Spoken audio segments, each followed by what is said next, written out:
चलिए, चलो भाई शुरू किया जाए। नहीं, कौन सा क्वेश्चन चाहिए तुझे?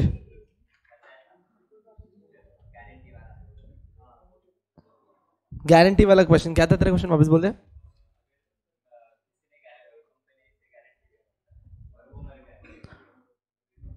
Anyone gave guarantee to the company and this guy has died, जिसने गारंटी दी थी, और उसके मरने के बाद कंपनी वाइंडिंग अप प्रोसीजर में चली गई, तो ये सारी लाइबिलिटी वहीं खत्म हो जाएगी या उसके लीगल सक्सेसर के ऊपर आएगी या नहीं? This was a question. Anyone else wants to answer this question? Legal heir तक जाएगी? नहीं जाएगी। सर उसकी प्रॉपर्टी में से जाएगी। हाँ जी, अच्छा देखो, practically what we are saying and how it goes about. आप पहले शेयर्स की बात कर लो, मैं आपको शेयर्स का ट्रीटमेंट बताता हूं, आपको ऑटोमेटिकली गारंटी का ट्रीटमेंट आ जाएगा। इन केस ऑफ शेयर्स, आप शेयर्स के ओनर है, यू डाइड। अब ऐसे केस में ये शेयर्स जाते हैं नीचे आपके लीगल एयर के पास, बट लीगल एयर के पास डायरेक्टली इन शेयर्स को थोपा नहीं जाता। लीगल एयर को ऑप्शन होता है either to accept these shares और टू रिजेक्ट इट। अगर वो एक्सेप्ट करता है तो ये सारे शेयर्स उनके नाम पे ट्रांसफर हो जाते हैं। अब बात समझना, ऐसा कब होता है? When there is some kind of unpaid amount, क्योंकि अगर ये फुल्ली पेड होगा तो सामने वाला इंसान पागल नहीं कि वो इन शेयर्स को एक्सेप्ट ना करे। वो एक्सेप्टेंस या नॉन एक्सेप्टेंस की बात तभी करेगा जब इन शेयर्स के ऊपर अभी भी कुछ पैसा क्या है? अनपेड है। फर्स्ट थिंग क्लियर एकदम, क्योंकि कुछ अनपेड है इसीलिए उन लोगों ने पर्पसफुली ये काम किया है। बोलो, कोई डाउट नहीं है? अच्छा, अब नेक्स्ट, कभी भी आप अपने लीगल एयर की लाइबिलिटी बढ़ा नहीं सकते। हम कहते हैं कि लीगल एयर अगर एक्सेप्ट करता है तो उसे मिलेगी, नहीं करता है तो इट गोज अवे। अब ऐसे केस में अगर शेयर अनपेड था और आपने मना कर दिया तो कंपनी इस शेयर को फोरफीड करके सेल ऑफ कर देगी, मतलब आपसे ले लेगी, सेल ऑफ कर देगी, और जितना पैसा पेड है वो आपको दे देगी, रिमेनिंग जब्त करके शेयर खत्म। क्योंकि यहाँ पे नॉन पेमेंट का सवाल नहीं उठता, यहाँ पे एक्चुअली एक्सेप्टेंस की बात थी, किसी ने एक्सेप्ट करना है कि नहीं करना है। फर्स्ट पार्ट क्लियर है? Same goes for guarantee. आपने गारंटी दी थी कि अगर कंपनी वाइंडिंग अप में चली जाएगी तो आप पैसे दोगे। However you died. Now consider this situation, you died and the company is functioning healthy, fit and fine. ऐसे केस में आपकी प्रॉपर्टी अलग अलग लीगल एड्स लेके जा चुके हैं। अभी गारंटी भी उसी प्रपोर्शन में लीगल एड से पूछी जाएगी। Do you want to carry this guarantee with you? If you want to, आप एक्सेप्ट करते हैं तो इसके ऊपर जो डिविडेंड बनता रहेगा वो हम आपको देते रहेंगे। हाउएवर अगर आप नहीं करते हैं, कंपनी फिट एंड फाइन है, हम उसे यहीं खत्म कर देंगे, आप आपके रास्ते, कंपनी अपने रास्ते। सर पर इस केस में तो ऐसा हो गया कि जिस इंसान ने गारंटी दी थी वो जब तक जिंदा था वो फोकट में डिविडेंड खा रहा था एंड तक, and he died. Sir and ma'am सब यहां पे सुने इस चीज को, जब आप कंपनी का शेयर भी खरीदते हो तो आप फोकट में डिविडेंड खा रहे हो। क्यों? क्योंकि आगे चल के तुमने अगर अपना शेयर बेच दिया तो तुमको तुम्हारे पैसे वापस मिल जाते हैं, और ऊपर से तुमने इतने टाइम जो डिविडेंड खाया वो तुम्हारी बात थी। ये कंपनी का डिस्क्रिशन था, कंपनी ने वॉलंटरी कहा था कि हमें पैसा नहीं चाहिए। आप पैसा देने के लिए पहले मिनट से तत्पर थे, रेडी थे। तो चाहे आप शेयर्स की बात करो या फिर आप लोग गारंटी की बात करो, दोनों ही केसेस में आप अपना प्रिंसिपल अमाउंट वापस बाहर निकाल लेते हो over a period of time. Guarantee company में आप बोलते हो कि अगर जरूरत पड़ गई तो हम दे देंगे, नहीं पड़ी तो गया। दोनों में ही अगर आप देखो गारंटी और शेयर्स में फर्क क्या है? आपने जब शेयर्स खरीदे, मान लो आपने 100 रुपए का शेयर खरीदा and just for an example आपने 100 रुपए की गारंटी दी। अगर कंपनी प्रॉफिट में थी और आपने अपना शेयर बेचा तो आपको आपके 100 रुपए वापस मिल जाएंगे, मिल जाएंगे। तो मतलब उस केस में आपने कंपनी को कुछ भी नहीं दिया। सही। अगर कंपनी प्रॉफिट में थी और आपने बोल दिया कि अब मुझे और गारंटी कंटिन्यू नहीं करनी है, तो क्या वहीं पर गारंटी खत्म हो जाएगी? यस। दोनों ही केस में, इन दोनों साइड में आपका क्या गया? कुछ भी नहीं गया। एक में आपने बस पैसा पहले नहीं दिया था, एक में आपने पैसा पहले दे रखा था, बस इतना ही फर्क था। एक नेक्स्ट केस लो, अगर आपने शेयर खरीदा, कंपनी लॉसेस में चली गई, बर्बाद हो गई, आपको 100 रुपए में कितना लॉस हो सकता है? पूरा का पूरा 100 रुपए, आपका पूरा का पूरा शेयर डूब जाए। गारंटी कंपनी बुरी तरह से लॉसेस में चली गई, आपको कितने रुपए देने पड़ेंगे? 100 रुपए, मतलब लॉस भी सेम है, सो चाहे गारंटी की बात करो, शेयर की बात करो, लॉसेस दोनों ही केसेस में सेम रहने वाले हैं, देयर इज नो डिफरेंस। बस एक गारंटी और शेयर कैपिटल वाली कंपनी में एक छोटा सा फर्क होता है जिसको आपको फर्स्ट डे से होल्ड करके रखना है, that is in case of share payment is upfront and in case of guarantee payment is eight the time of winding up, खत्म। बस ये चीज ध्यान रखने की है। श्योर? तो आपके केस में अगर लीगल एयर ने इसे एक्सेप्ट किया है उसको आगे भरने पड़ेंगे, नहीं किया it goes away. Sure? Done? चलते आगे।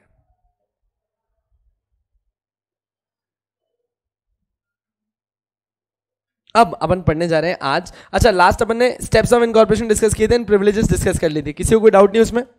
ठीक है, I am quickly moving ahead with this to certificate of incorporation. What is certificate of incorporation? Anyone? सब आपके जवानी के टाइम की बातें ये, मतलब फाउंडेशन।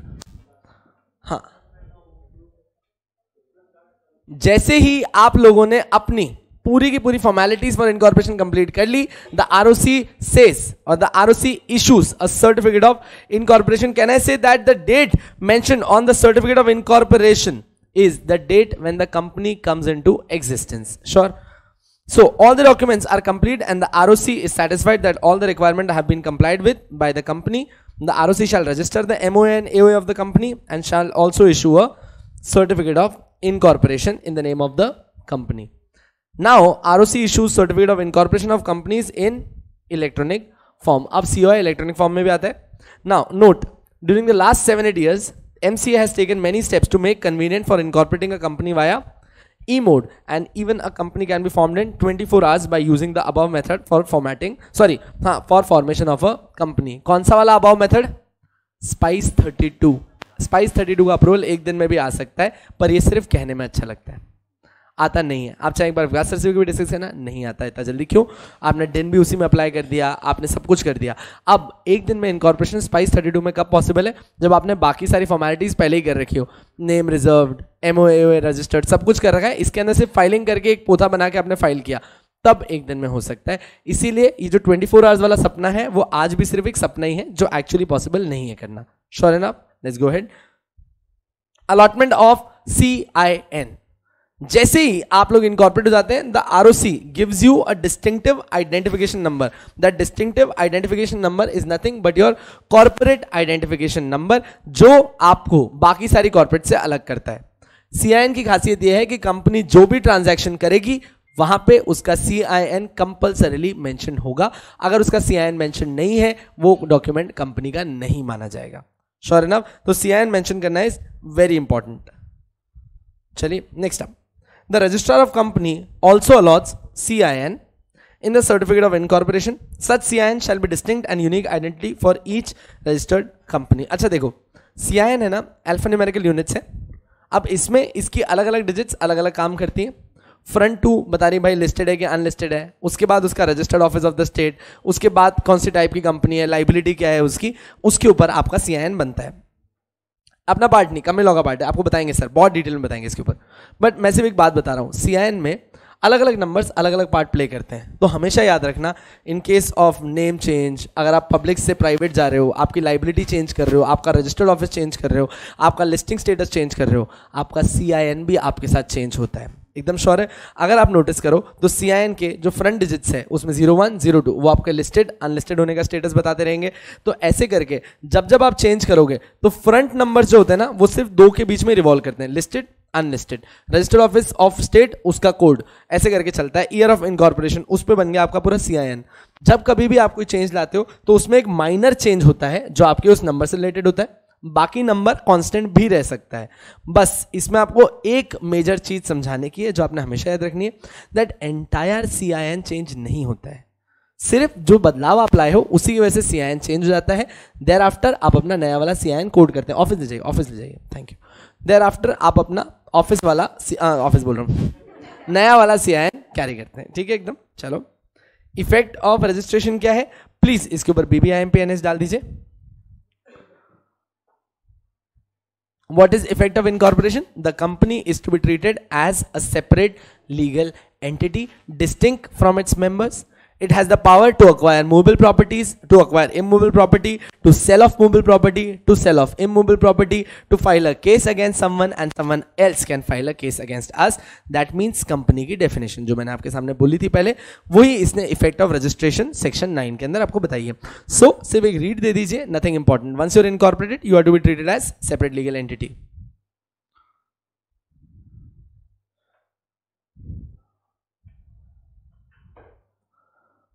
इसमें केस याद रखने की जरूरत नहीं है.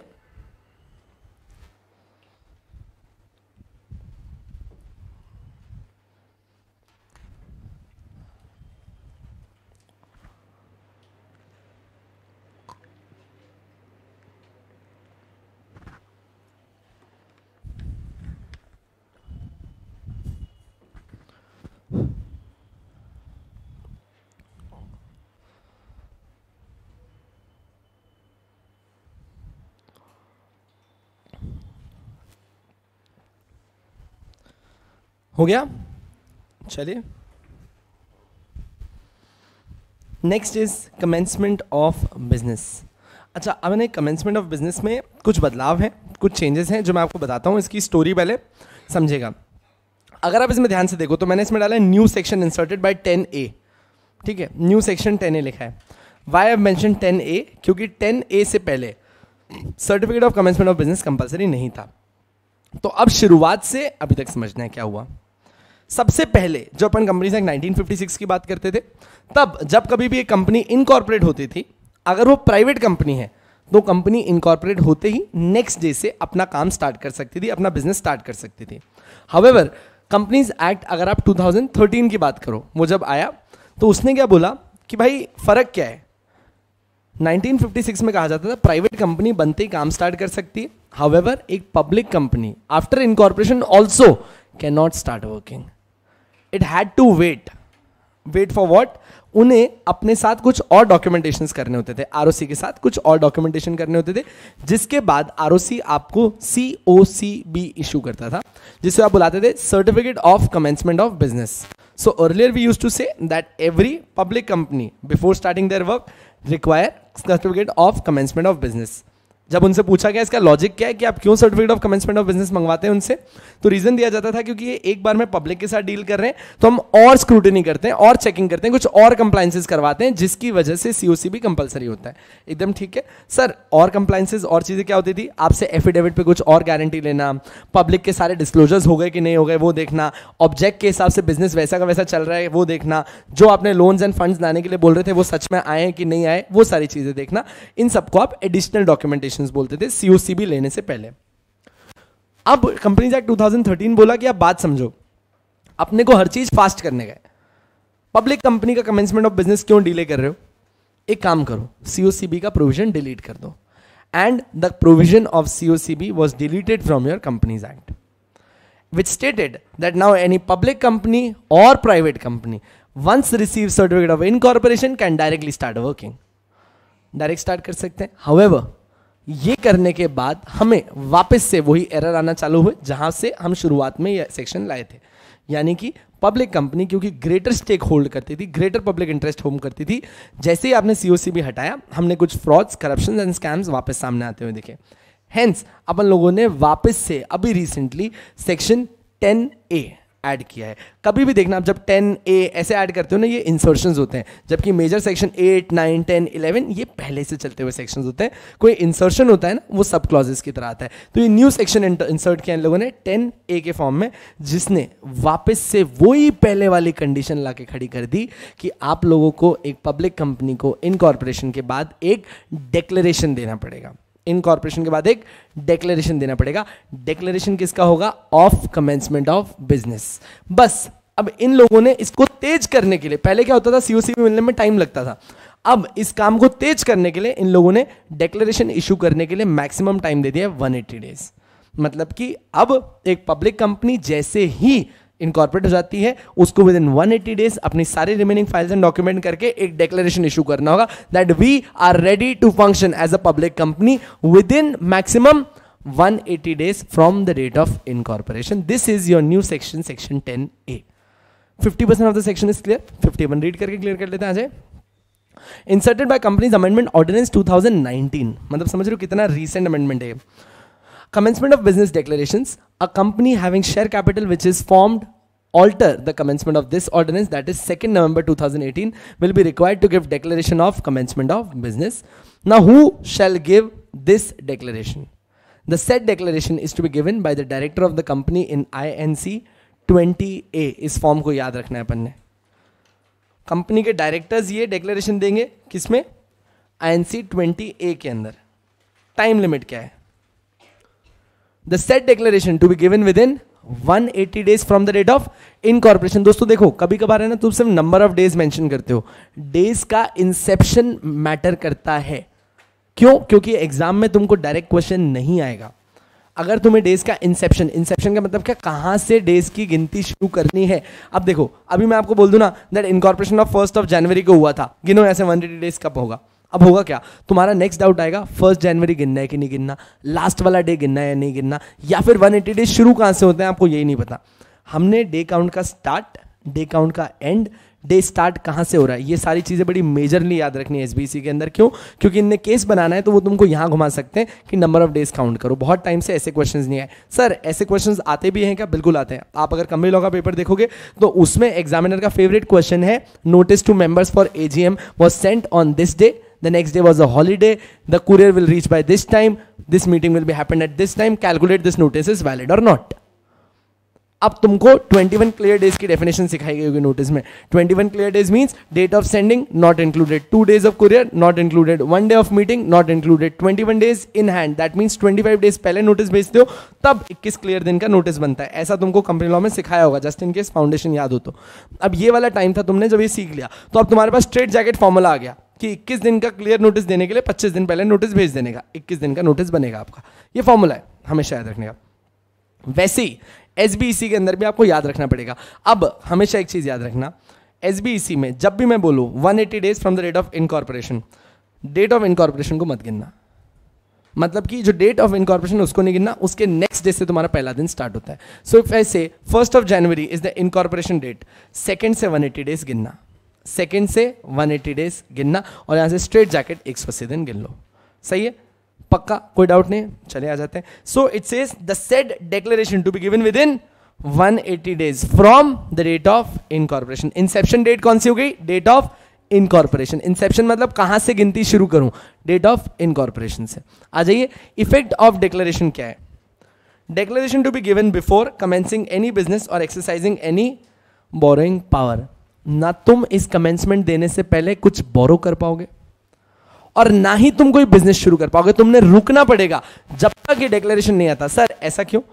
क्योंकि कंपनी जब बोरो करती है तो वो बोलेगी कि जैसे ही मैं काम करूंगी मैं आपको आपका पैसा वापस देती रहूंगी. हाउएवर अगर तुम लोग बोरोइंग ही नहीं कर रहे, आई एम सॉरी, हाउएवर तुम अगर बिजनेस ही नहीं कर रहे तो तुम कैसे प्रॉमिस कर रहे हो कि तुम ये बोरोइंग वापस करोगे? And if someone is giving you money, आपको उसको अश्योरिटी देनी पड़ेगी कि हम ये काम करेंगे, और ये काम करने के लिए तुझे पहले क्या करना पड़ेगा?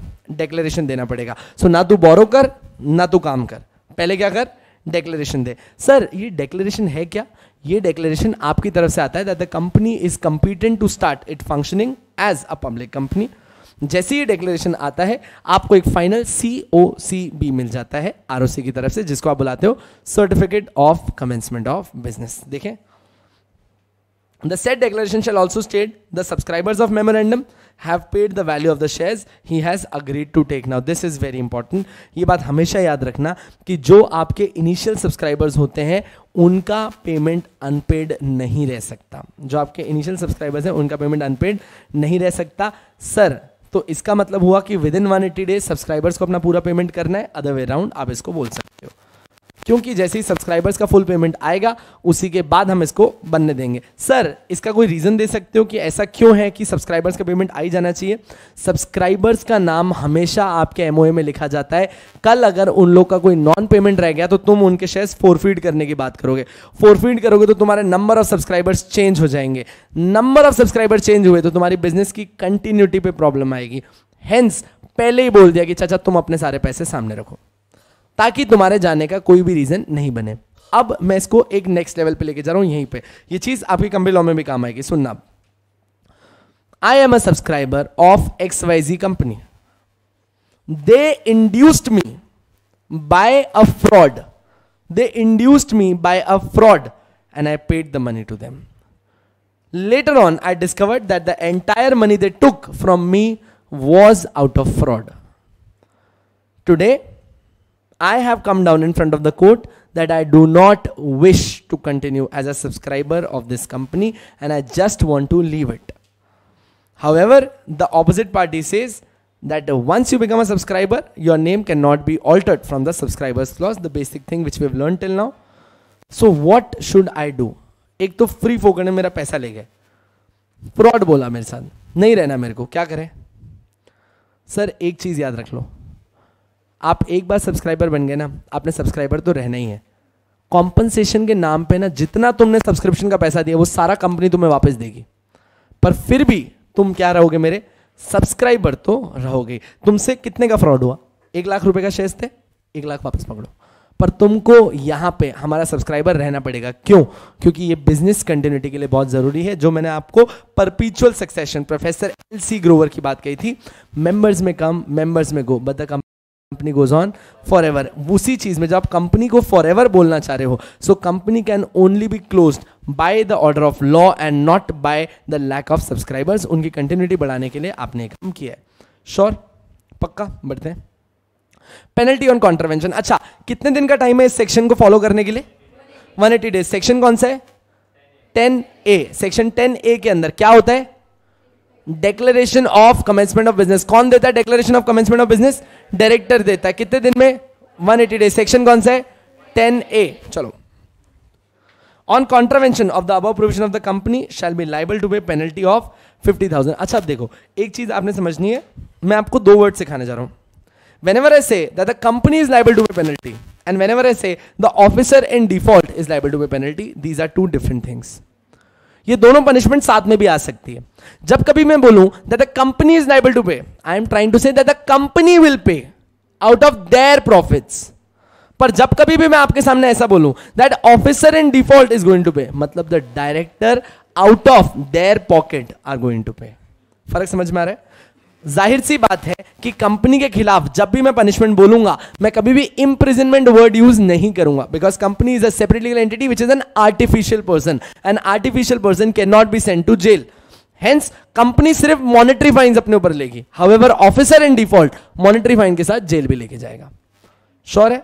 देखो, अगर यहां पे इस सेक्शन 10A का कॉन्ट्रावेंशन होता है, the company shall be liable to pay a penalty of 50,000 and every officer in default मतलब directors shall be liable to pay 1,000 rupees. अब देखो 1,000 कब तक?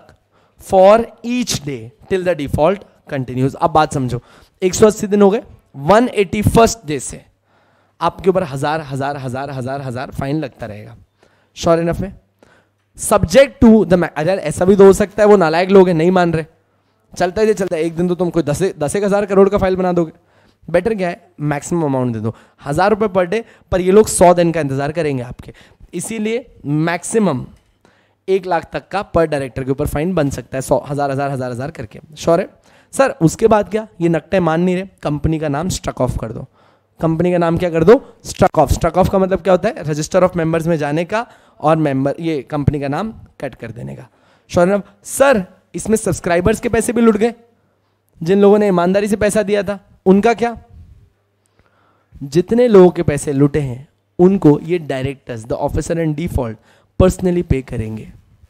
कंपनी बोलेगी हम तो बंद हो गए. हाउएवर गलती किसकी थी बंद होने के लिए? डायरेक्टर्स की. करो डायरेक्टर्स को liable. Sure enough? Make sense? I am sorry,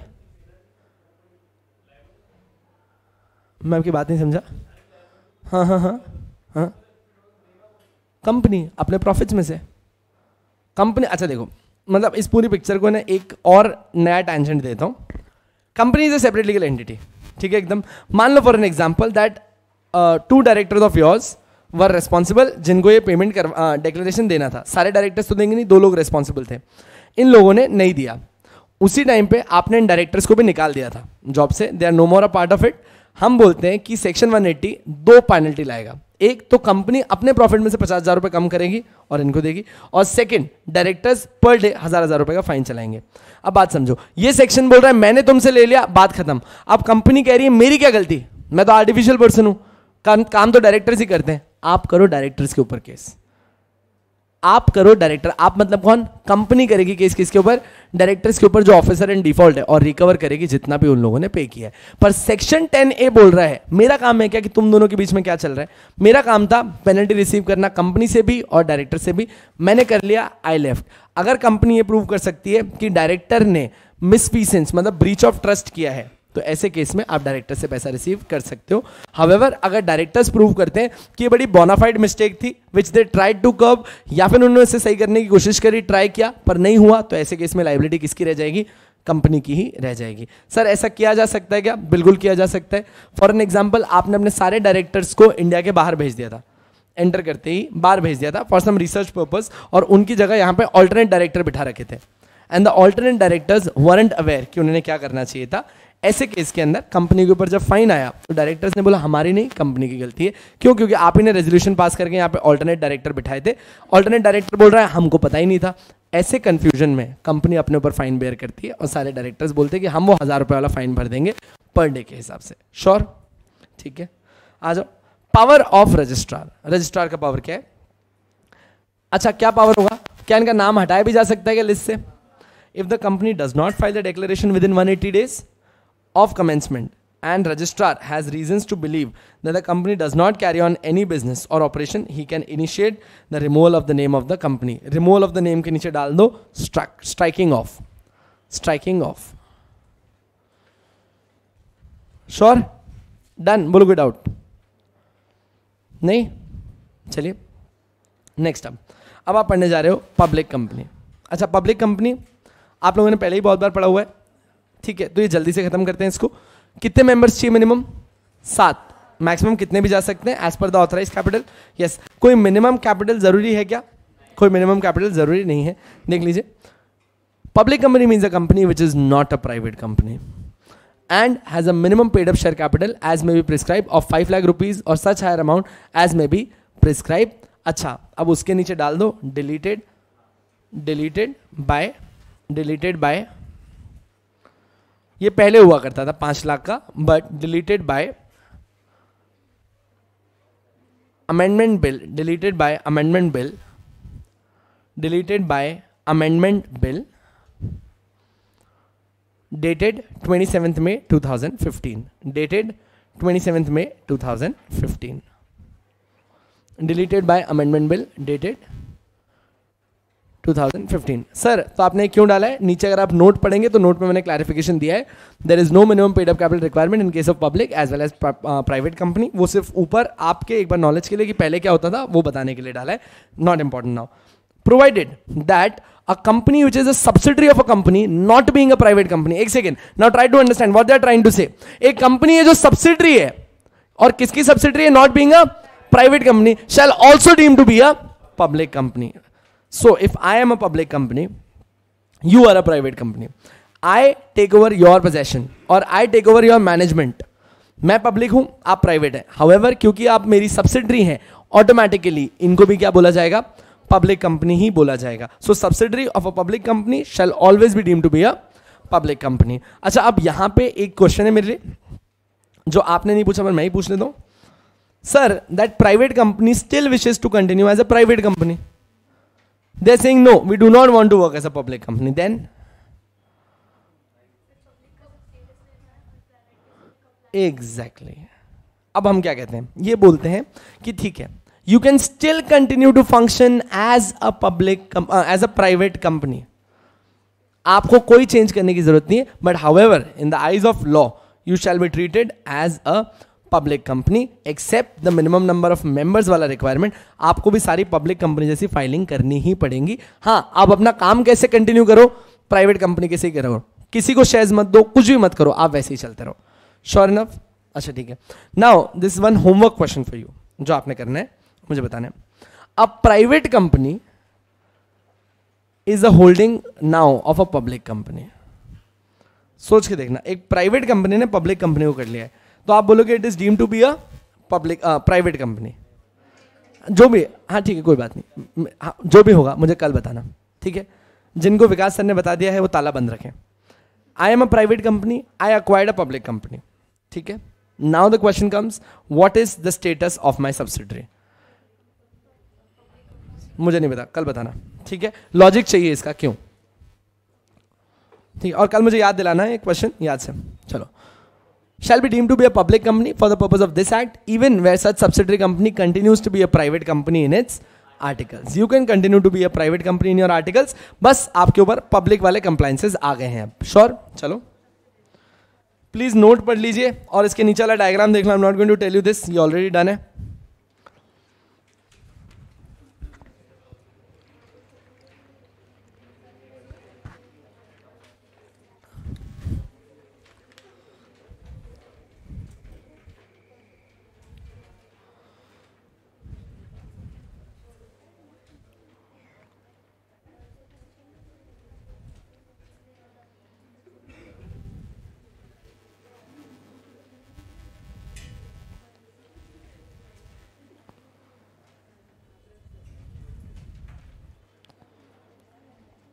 done.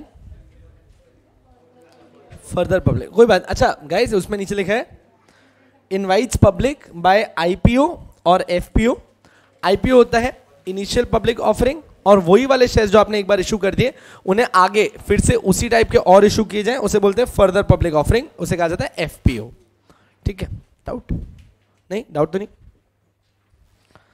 चलो जल्दी जल्दी देख लो, इसमें कुछ काम नहीं। अकॉर्डिंगली 7 और more person may form a public company by subscribing their names to the memorandum of association. कौन से क्लॉज में जाएगा इनका नाम? सब्सक्रिप्शन क्लॉज, लास्ट वाला। Status of a private company which is a subsidiary of a public company. The Companies Act provides that subsidiary of a public company shall be deemed to be a public company for the purpose of this act, even if subsidiary company continues to be a private company by its article of association. Same है? Next up. Accordingly, as per the Companies Act 2013, all provision applicable to public company shall automatically apply to a private company. आपको public company के provisions साले follow करने पड़ेंगे, सिर्फ आपको हम अपने हिसाब से काम करने देंगे प्राइवेट की तरह ही, पर आपको पब्लिक कंपनी के सारे प्रोविजंस फॉलो करने हैं। In other words, no need to alter the article of association of a private company which is subsidiary of a public company. वो वैसे ही चलने दो, पर सारे प्रोविजंस फॉलो कर लेना। हाँ जी, कोई डाउट उधर? यू हैड सम डाउट उस तरफ? नहीं?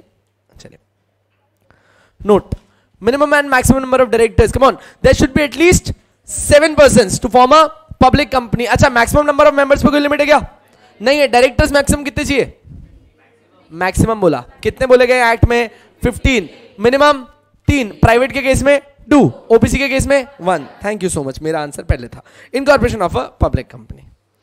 ठीक है, now the next part, incorporation of private company is done.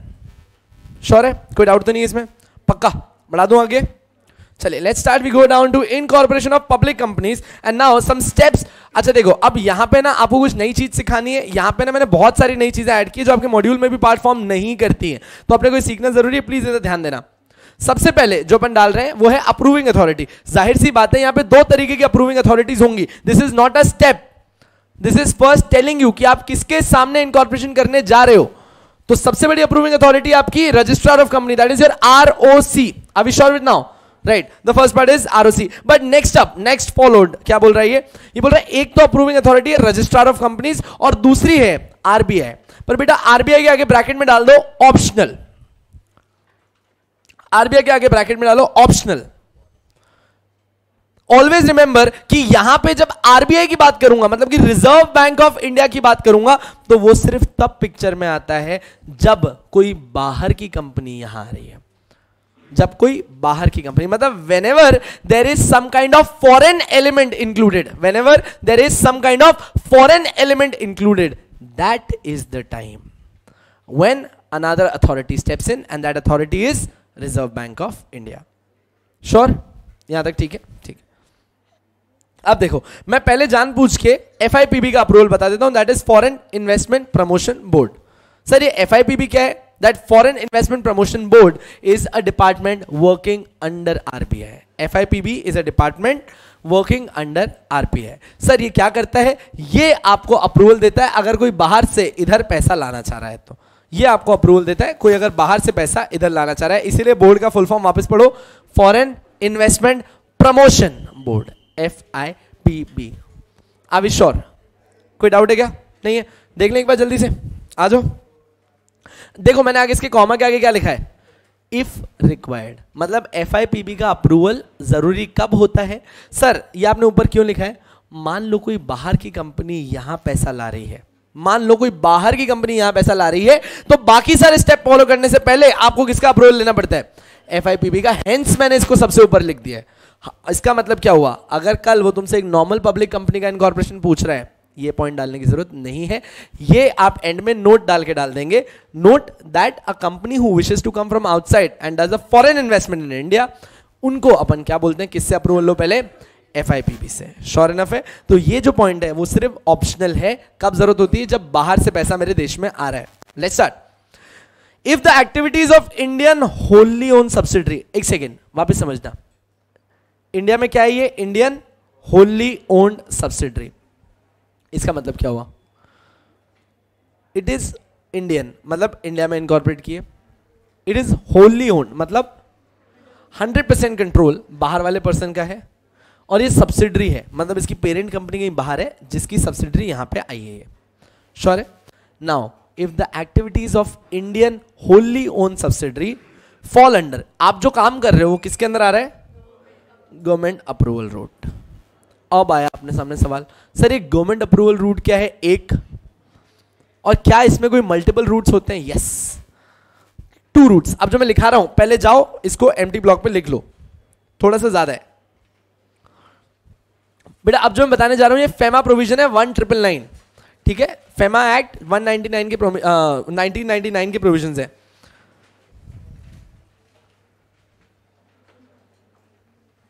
अच्छा बेटा, रूट का मतलब रास्ता, आप बाहर से पैसा मेरे भारत में लेके आ रहे हो, 2 रास्ते दिए आपको पैसा लाने के लिए यहां पे, ठीक है, कौन से कौन से, हमने ऐसे सेक्टर बताए हैं जिसमें हमने फॉरेन इन्वेस्टमेंट्स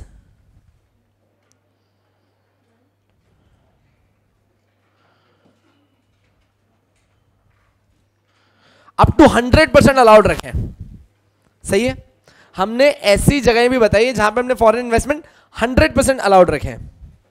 ऐसी जगह पे कोई भी बाहर का इंसान डायरेक्टली यहां आ सकता है और उसे गवर्नमेंट का अप्रूवल लेने की जरूरत नहीं है, उसको ऑटोमेटिकली यहां पे सिर्फ आरबीआई से अप्रूवल लेना होता है, यहां पे सिर्फ आरबीआई से। अच्छा सर आरबीआई से भी क्यों अप्रूवल लेना है, ये तो 100% है, आरबीआई को बताओगे तो सही कहां से आ रहे हो, कितना पैसा ला रहे हो, हमारे पास पता तो होना चाहिए।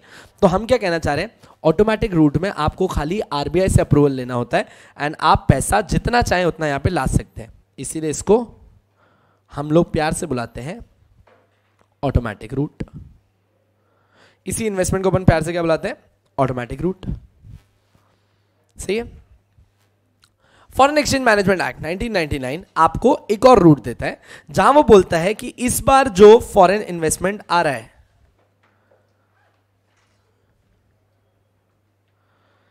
ये वो सेक्टर्स हैं जो शायद या तो प्रोहिबिटेड हैं, वो सेक्टर्स हैं जो शायद प्रोहिबिटेड हैं या रेस्ट्रिक्टेड हैं, मतलब कि इन सेक्टर्स में मेरे देश में आप लोग इन्वेस्ट करें उससे पहले, इस सेक्टर में आप लोग मेरे देश में इन्वेस्ट करें उससे पहले आपको आरबीआई का अप्रूवल तो लेना ही है, पर आरबीआई के साथ साथ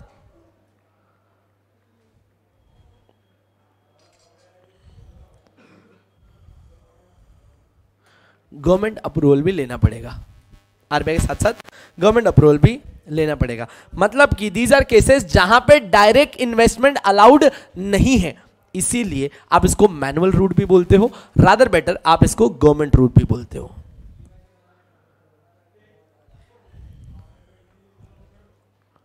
आप इसको ऑटोमेटिक रूट भी बोलते हैं और आप इसको गवर्नमेंट रूट भी बोलते हो, दोनों वर्ड समझ में आ गए। ऑटोमेटिक रूट में खाली किसका अप्रूवल लगता है, आरबीआई का अप्रूवल, जाओ दे।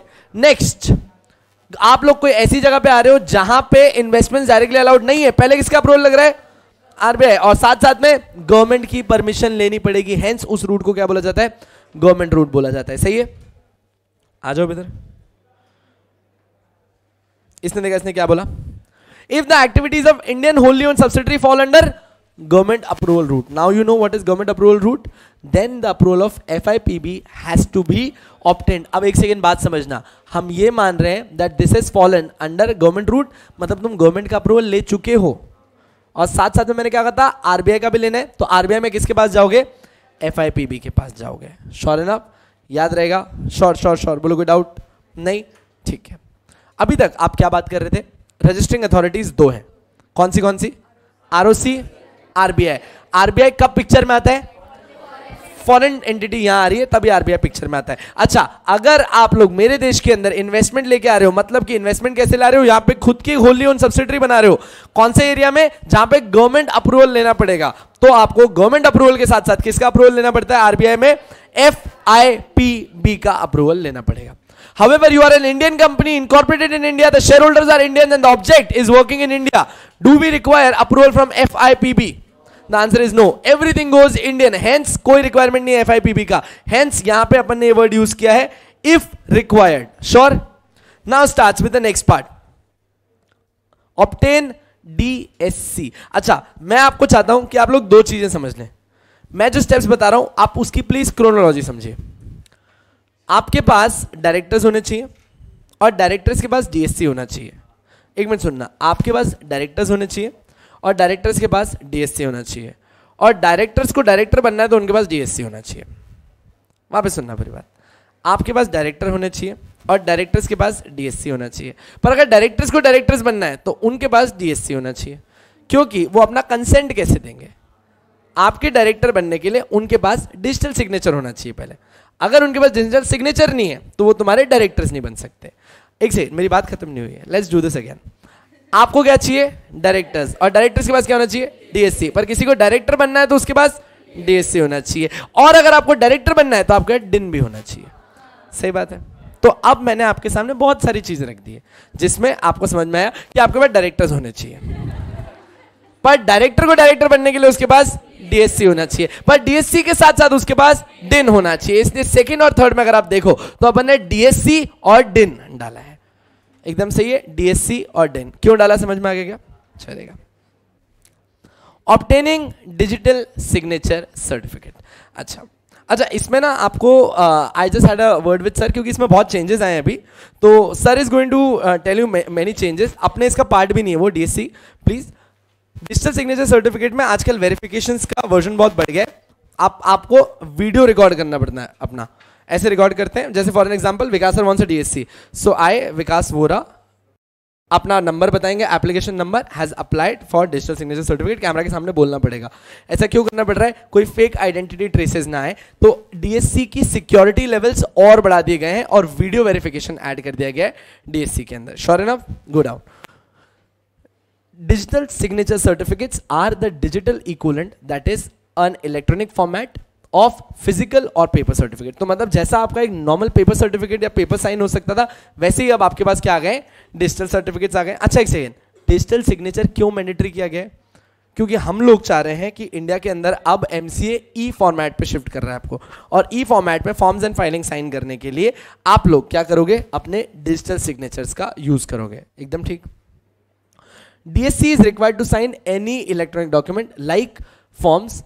DSC can be obtained from any licensed certifying authority. Okay, let's do this again. आप लोग पढ़ रहे थे क्या? Incorporation of public company. Approving authority दो हो सकती है. कौन सी? ROC, RBI. But RBI foreign investment के केस में. फर्स्ट स्टेप अपन ने सबसे पहले बता दिया, if you are a company जो बाहर से यहाँ पे इंडिया में होली ओन सब्सिडरी बना रही है और कौन से रूट में है? गवर्नमेंट रूट पे है, तो आपको एक किसका? गवर्नमेंट का अप्रूवल लगेगा. दूसरा FIPB. FIPB stands for foreign investment promotion board. नहीं याद आए तो आरबीआई लिख देना, कुछ गलत नहीं उसके अंदर. ठीक है, नहीं याद आए तो. लास्ट चीज बता रहा हूं, पहले ही मत सीख लो उसको. ठीक है, कल तुमको FIPB में ऐसा नहीं कि तुम पब वब लिख दो कुछ और. ठीक है ना, तुमको पब में अप्रूवल लेना होगा, वो है ना प्रमोशन अंडर है वो. Next, obtaining DSC. डीएससी लेना है. डीएससी आप कोई भी लाइसेंसिंग अथॉरिटी से ले सकते हैं जो एमसीए से ऑथराइज्ड होती है. यस, आप ले सकते हो. डिजिटल सिग्नेचर सर्टिफिकेट क्या होता है? आपका एज गुड एज एक फिजिकल सिग्नेचर का इक्विवेलेंट. क्यों दिया गया है आपको ये? ताकि आप लोग इलेक्ट्रॉनिक फॉर्म्स एंड फाइलिंग्स पे साइन कर पाओ. ठीक. नेक्स्ट, डायरेक्टर बनना है तो डिन भी होना चाहिए. डिन stands for director identification number. Every person who wants to become a director first must mandatorily have a DIN. ठीक है. Now comes the question. Let's say I am using Spice 32 to incorporate a company, and I have 3 persons who wants to become the director. They have given their consent.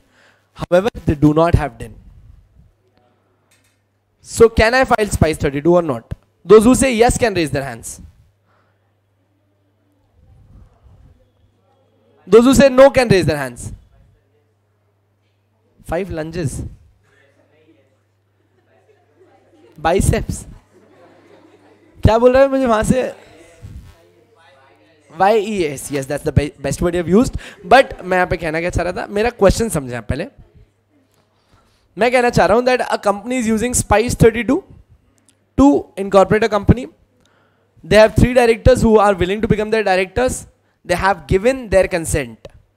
They are willing to become directors. They have given their consent, but they do not hold DIN. Can we file Spice 32 or not? Those who say yes can raise their hands. Only few. Those who say no can raise their hands. वापस से तादाद हमने पैसे दिए वालों की ज्यादा है. तो let's come down to where we were. Yes, you can file.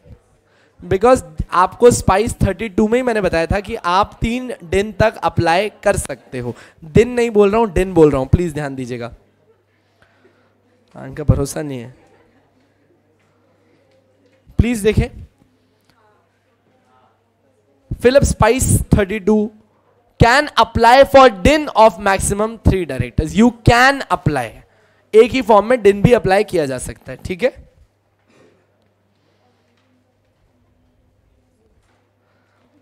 आज ही प्लीज देख लें एक बार, जल्दी जल्दी जल्दी देख लो. अच्छा एक चीज है ना, प्लीज ट्राई करो आपकी नोटबुक में लास्ट पेज पे चले जाओ, सारे इंपॉर्टेंट फॉर्म्स लिखते जाओ. मैं आपको फॉर्म्स लिखा देता हूं. स्टार्टिंग से ना ट्रैक रखो इन सारे फॉर्म्स का, जो बहुत ज्यादा इंपॉर्टेंट है वही लिख रहे हैं अपन. ठीक है. INC 1, INC 1, INC 1 name application. INC 1 name application.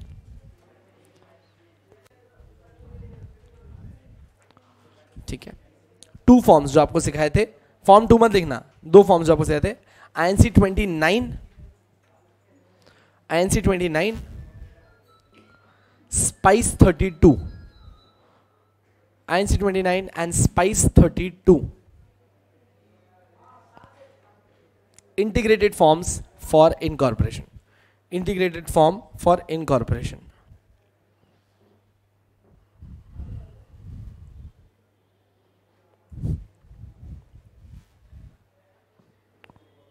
Sure है क्या? बढ़ जाओगे next.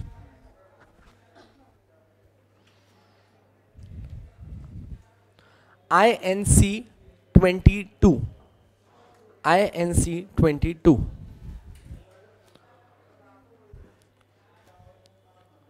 filing of details of registered office. Filing of details of registered office.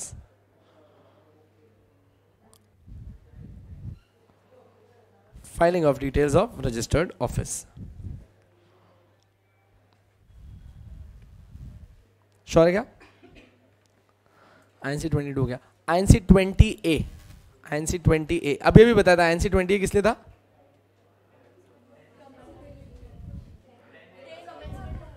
Declaration. INC 20 अबे वो सेक्शन 10A है.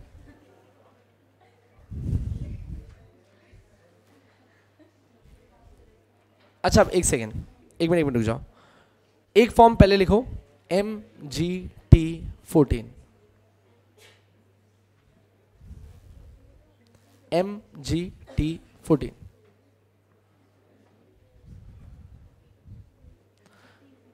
MGT 14 ये ना सबसे इंपॉर्टेंट फॉर्म है. ये हर वक्त आपके साथ, मतलब जैसे खाने में नमक डाला जाता है वैसे आता है. क्या बोल रहे हो directors? Whenever the company passes a special resolution, ये फॉर्म हमेशा साथ में फाइल हो गई.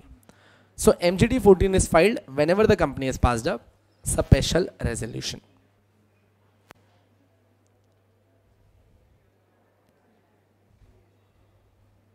ठीक है क्या? अच्छा लिखो DIR3, DIR3 एप्लीकेशन फॉर डिन. एप्लीकेशन फॉर डिन. एप्लीकेशन फॉर डिन. इसी के आगे ब्रैकेट डालो. This form is not required. This form is not required in case the company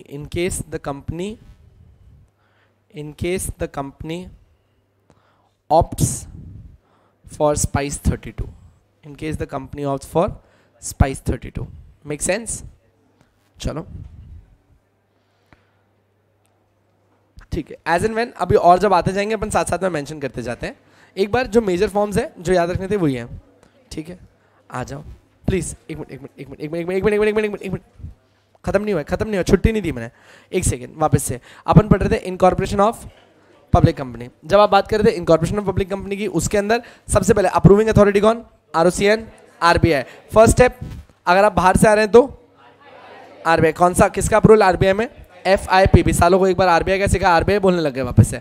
FIPB. FIPB stands for foreign investment promotion board. Thank you for that. Next up, director बनने के लिए दो चीजों की जरूरत है. एक DSC. DSC कोई भी लाइसेंसिंग अथॉरिटी दे सकती है क्या? यस, DSC दे सकती है. क्यों लिया जाता है DSC? इलेक्ट्रॉनिक डॉक्यूमेंट्स पे साइन करने के लिए. नेक्स्ट चीज क्या जरूरी है? DIN. DIN लेने के लिए फॉर्म कौन सा है? DIR 3. You know it. चलो, it is mandatory for the proposed directors to obtain DIN up to 3 under the Companies Act 2013. SPICE through SPICE form. SPICE form के थ्रू आप 3 ले सकते हो.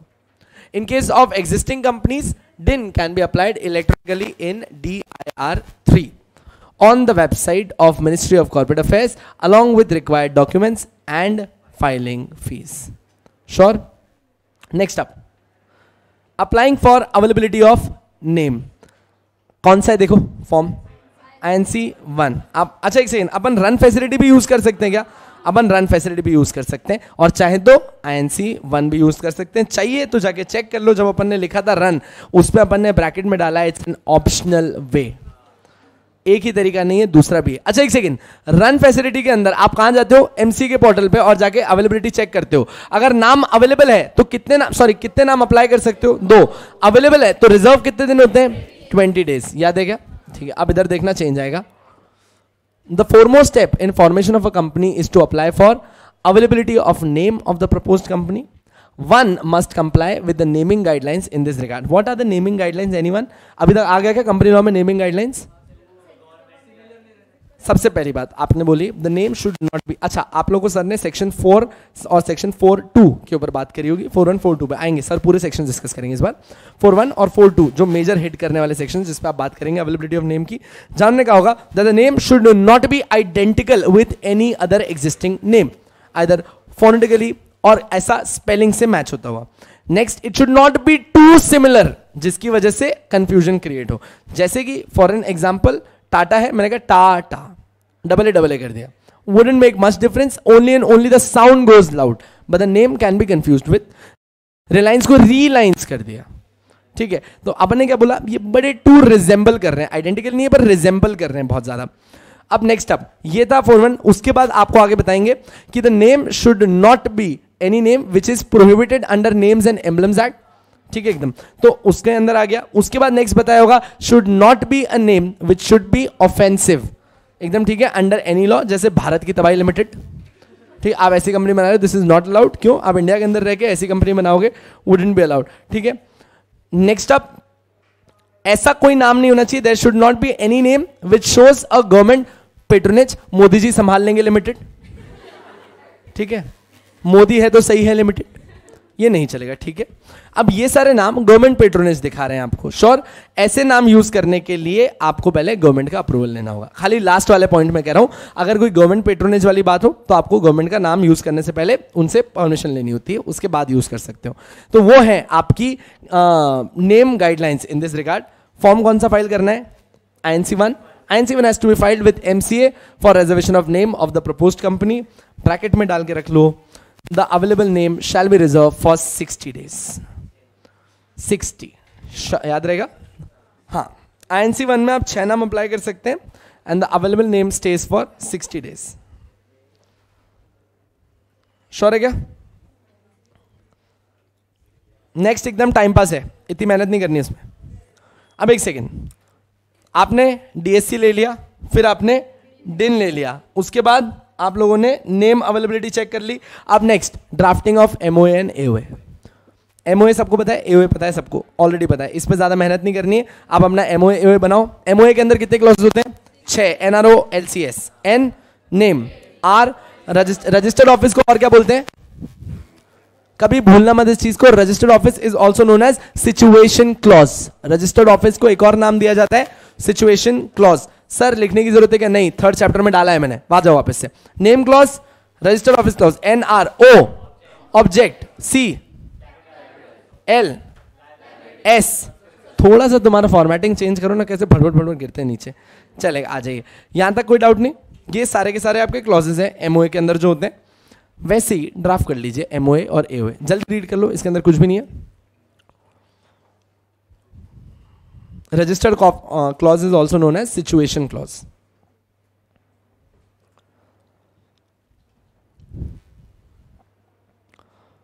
श्योर है क्या? अच्छा, 5वें स्टेप तक आ गए हो। पहला आपने बोला था एफआईपीबी का अप्रूवल अगर जरूरत पड़ी तो, दूसरा आपने बोला डीएससी, तीसरा आपने बोला डिन, चौथा आपने बोला नेम अप्रूवल, 5th आपने बोला draft your MOA and AOA, 6th में आप बोल रहे हो स्पाइस 32 भर और सब कुछ सबमिट कर दे साथ में। देख लो, फाइल द इनकॉर्पोरेशन डॉक्यूमेंट, देख लीजिए please. Once the name is approve from the registrar of the companies, the documents for incorporation have to be filed in form 32। अच्छा, अब एक चीज समझना, इस क्वेश्चन को आंसर करना, फिर अपन इस वाले पॉइंट पे आएंगे। Is it required that your registered office, I am repeating this, is it required that your registered office shall be with you at the time of incorporation? That is, I am incorporating my company, I am yet to finalise my registered office, पर company मुझे बना के दे दो, आज ही incorporate करना है। कर सकते हैं यार, ऐसा क्यों? मतलब ये तो गलत है यार, रजिस्टर्ड ऑफिस ही नहीं, कंपनी इनकॉर्पोरेट करवा रहे हो, बिल्कुल ही गलत है। कौन है?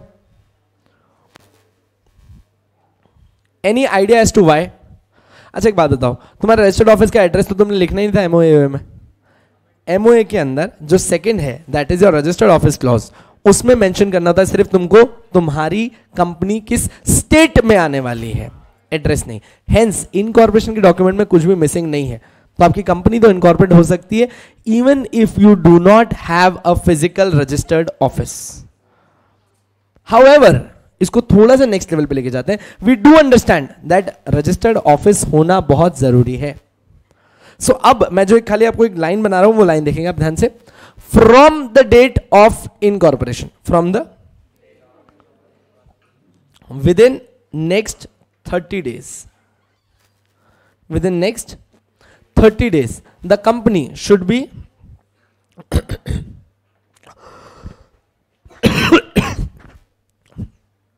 should have possession, that is they should have a registered office, and second उसका फिजिकल वेरिफिकेशन हो जाना चाहिए। दोस्त दो चीज, 30 दिन के अंदर यू शुड हैव पोजेशन, मतलब अच्छा मैं पोजेशन की जगह अगर ऐसा बोलूं that they should have finalise their registered office, वो भी चलेगा, एकदम सही है। So within 30 days from the incorporation they should finalise their office and it should be physically verified by the ROC. Physical verification compulsory है।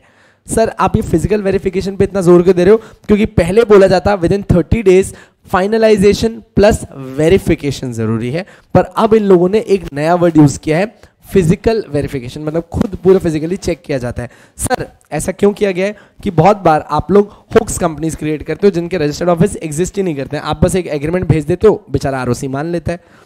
Sir ऐसे example देखे गए हैं क्या? बिल्कुल देखे गए। दिल्ली में अरविंद केजरीवाल जी जब पहली बार सरकार बना रहे थे अपनी, तो उन्हें 50 लाख रुपए का डोनेशन आया था। जिस कंपनी के पास से वो डोनेशन आया था, जब न्यूज रिपोर्टर वहां चेक करते करते पहुंचे तो वहां सुलभ शौचालय था, बाहर एक बुड्ढा चैन से बैठा था। चैन मतलब आराम से वाला चैन, ठीक है। यहां पे समझ में आया कि यार ये लोग बहुत बार ऐसी एम्प्टी लैंड्स के ऊपर या कहीं पे के ऊपर भी कुछ भी डाल देते हैं, इसीलिए कंपनी को फिजिकल वेरिफिकेशन कराना कंपलसरी है। Are we sure enough? अच्छा अब इस बात को सुनना, मैंने इस बात को खत्म नहीं किया है। ये जो वेरिफिकेशन करवा रहे हो आप, ये कौन से फॉर्म में होता है? INC 22। देख लो अपन ने फॉर्म लिखा है ये, सही, कितने दिन में करवाना है? 30 दिन में। पर दोस्त मैंने ना आपको इसका एक बीच का ब्रेकेज नहीं बताया, अब सुनना। From the date of incorporation within 15 days finalise your registered office. From the date of incorporation, registered office तो फाइनल कितने दिन में हो जाना चाहिए? 15 दिन। और डेट ऑफ इनकॉर्पोरेशन से ही आपको कितने दिन का टाइम दिया है? 30 days का टाइम दिया है इसको वेरीफाई कराने के लिए। श्योर है? इसीलिए मैंने आपको पहले इकट्ठा बताया कि 30 दिन के अंदर फाइनल भी कर लेना, वेरिफिकेशन भी कराना। हाउएवर 15 दिन के अंदर फाइनल हो जाना चाहिए और बाकी के दिनों के अंदर आपने क्या कराना है? वेरीफाई। अच्छा, अब है ना, मेरा एक क्वेश्चन है, why have they said that from the date of incorporation 15 दिन के अंदर फाइनल कराओ, from the date of incorporation 30 days के अंदर वेरीफाई कराओ? वो ऐसा भी तो बोल सकते थे, from the date of incorporation 15 दिन के अंदर फाइनल कराओ, from the end of 15 day next 15 days में वेरीफाई कराओ। बात समझने, एक दिन नहीं, मतलब from the 15 day to 30th day, अलग अलग क्यों नहीं बोला? दोनों में point of inception, the number of counting of days same क्यों रखा है? डेट ऑफ इनकॉर्पोरेशन से ही 15 दिन गिरने, डेट ऑफ इनकॉर्पोरेशन से ही 30 दिन गिन रहे। एनीवन? क्या वो ऐसा लॉ नहीं लिख सकते थे that from the date of incorporation within 15 days finalise your registered office, from the end of 15 day in the next 15 days get it physically verified?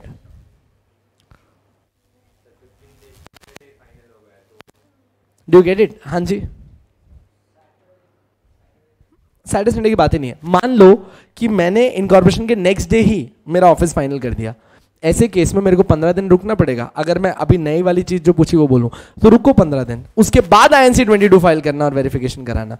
Hence उन्होंने ज्यादा क्लेवरली क्या बोला कि डेट ऑफ इनकॉर्पोरेशन से 15 दिन के अंदर registered office final करो और डेट ऑफ इनकॉर्पोरेशन से ही 30 दिन के अंदर उसको वेरीफाई करा लो। इसका मतलब है अगर आप चाहो तो नेक्स्ट डे ही फाइनल करके नेक्स्ट डे ही वेरिफिकेशन फाइल कर सकते हो, आपको एंड तक रुकने की जरूरत नहीं है। Hence the inception is counted from the date of incorporation. Are we sure enough? पक्का? प्लीज रीड कर लीजिए, और कुछ भी नहीं इसमें। The company must have a place of business as its registered office in form INC 22 has to be filed along with the required documents within 30 days from the date of incorporation. Now you know 30 days का logic क्या है? 15 and 30? Sure. And last, and we stop. अच्छा, इसमें एक चीज cut करनी है please, ये जो recent amendment है ना, ये प्लीज कट कर दीजिए क्योंकि 2019 का ऑर्डिनेंस आ गया ना, जो लास्ट में आपको दिख रहा है इन recent amendment, आपके नोट्स में हटा दिया गया ये। बस इसके ऊपर वाला पढ़ना है, देख लो भाई, कितने दिन के अंदर देना है? 180 डेज के अंदर देना है क्या? अब एक काम करो, ये certificate of commencement of business पूरा का पूरा कट करो। अब इसमें सिर्फ एक लाइन डालो, मतलब मैं कहना क्या चाह रहा हूं, अपन उसी को सिर्फ समरी फॉर्म में लिख रहे हैं। यहां पे प्लीज लिख लीजिए certificate of commencement of business को। After incorporation, after incorporation a private company can start its functioning. A private company can start its functioning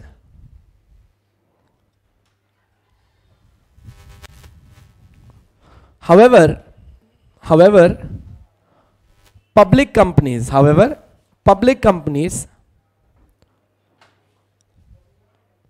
have to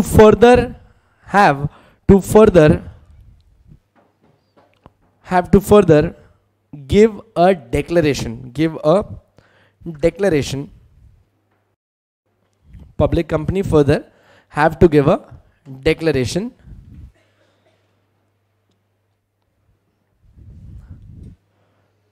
within 180 days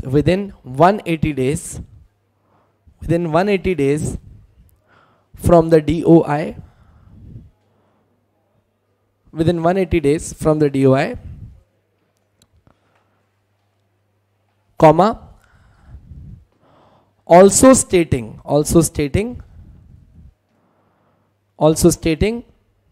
that